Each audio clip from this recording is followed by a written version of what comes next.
في رحلة غامضة من أحداث مسلسل ما تراه ليس كما يبدو بتوقيت 2028. البطلة سافرت بالزمن وشافت مشهد هز كيانها، شافت جوزها وهو بيخونها.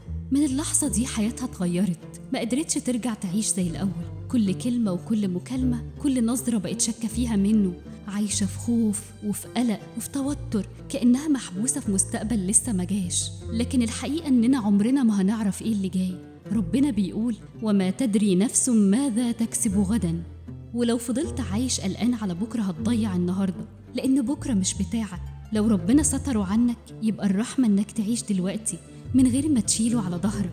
عيش اللحظة وخد بالأسباب، اسعى واشتغل، لكن قلبك ما يفضلش أسير لبكرة. طب فكر معايا كده، النهاردة هو نفس بكرة اللي من امبارح وانت كنت قلقان منه، فهل هو يستاهل كل القلق اللي ضيعت فيه وقتك؟ فليه ما نعيش اللحظة اللي في ايدينا؟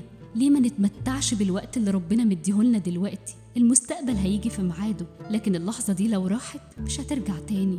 يعني ولا حد فينا عارف بكرة فيه ايه، لا بالخير ولا بالشر. المستقبل مش في ايدك، اللي في ايدك دلوقتي هو اللحظة اللي بتفلت منك وانت بتفكر في بكرة. فعيشها، عيشها بحب وسكينة قبل ما تضيع. ابتسم، اضحك، ادي كلمة طيبة، استمتع بالقهوة اللي في ايدك، بالصحبة اللي حواليك، باللحظة اللي ممكن ما تتكررش تاني.